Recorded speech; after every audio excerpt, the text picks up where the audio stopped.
All right, so I just finished watching that press conference from Joe Schoen and Brian Daboll that I got up out of bed way too early to see. Not a lot of information in this one, but let's get right to the details. Right off the bat, Brian Daboll explained how the New York Giants are parting ways with special teams coach Thomas McGaughey and offensive line coach Bobby Johnson. Made 2 staff changes this morning. Moved on from Bobby Johnson and from Thomas McGaughey. I want to thank those guys for what they've done the last 2 years. This is the hard part of the job. Have a lot of respect for them. Just felt we're going to move in a different direction. Not going to add anything to it. This is a private conversations. But I do respect both of those guys and what they've done the last 2 years, their commitment to the team, their work ethic, but wanted to make a change. To be honest, these are 2 coaches that the fan base not only expected to be fired, but wished that they would have got fired early on in the season. When it comes to offensive coordinator Mike Kafka and defensive coordinator Wink Martindale, Brian Daboll and Joe Schoen didn't really get into too many specifics.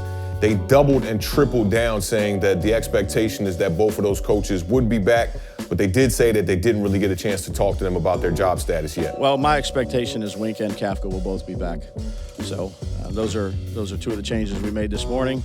But there's still conversations that are going to be had. We've only been here for a short time. You said last week you hadn't had conversations with people. Yeah, no, not yet. I haven't talked to those guys. I've talked to the guys that I've let go, but that's my expectation, and that's my plan. Now, one thing I noticed that was kind of funny in this interview is Joe Schoen is definitely sweating like all hell in this one. I don't know if it's the nerves. I know the pressure's cooking. He's going to be entering his 3rd year, and the New York Giants absolutely have to get headed into the right direction. Now, when it came to addressing the quarterback, I noticed that Brian Daboll started to look away from the cameras a little bit, but Joe Schoen did say that the New York Giants absolutely have to address the quarterback position, whether it be in the draft or in free agency. Well, there's a chance he's not ready week 1, so yeah, I mean, you got to sign somebody that can hope plan for the worst, hope for the best. Like, you plan for him not being ready. So you're going to need somebody that can hopefully win you some games early on if he's not ready. Like I said, during the bye week, I think ultimately we have to do something, like I said, whether it's the draft or a free agent, just because, Tyrod's contract's up. We have Tommy, who's under contract, and then Daniel's injury, and the return to play and the uncertainty there. So, when free agency starts, the draft, whichever avenue we decide to take, we will address the position. Now, to all my fix the offensive line folks, they did talk about the O-line in this press conference a little bit. He talked about Brian Daboll while being in his search for the new offensive line coach, that history of development will definitely be a priority for the Giants. Sometimes you get the ready-made product through free agency, or, you bring in a young player that you expect to develop and improve. And, we've seen that at some positions, and some positions we haven't. And I think that'll be, as Dave's looks for a new offensive line coach, I think, history of developing players will be something that we'll definitely hit on. Now, in the past, when listening to Joe Schoen speak, I do think he's a guy that gives you a bit of honesty up there on the podium. It's kind of a little bit of a difference from him and Brian Daboll. Brian Daboll did remain rather quiet throughout this press conference. Joe Schoen did talk about the overachieving in 2022 and the regression of 2023, and sometimes you need to go through that adversity to be able to understand where you are as a franchise.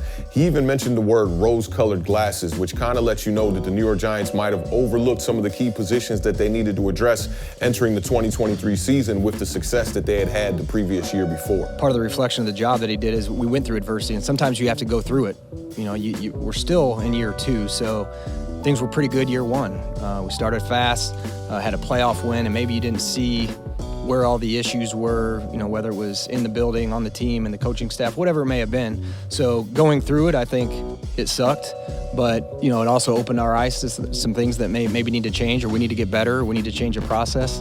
And, I think the biggest thing for Dave's is that he kept the team together. Now, Saquon did speak to the media a couple days ago about potentially being franchise tagged for the 2nd time going into 2024. He pretty much said that he's numb to the process, and if the Giants are planning on franchise tagging him, to just get it over with. And if they aren't going to franchise tag him, let him go. It's that simple. Joe Schoen did speak on this in the press conference, and he did say that the Giants have that tool if they would like to utilize it or not. But he pretty much said that they're going to talk about that in the future. Saquon and I will talk about that.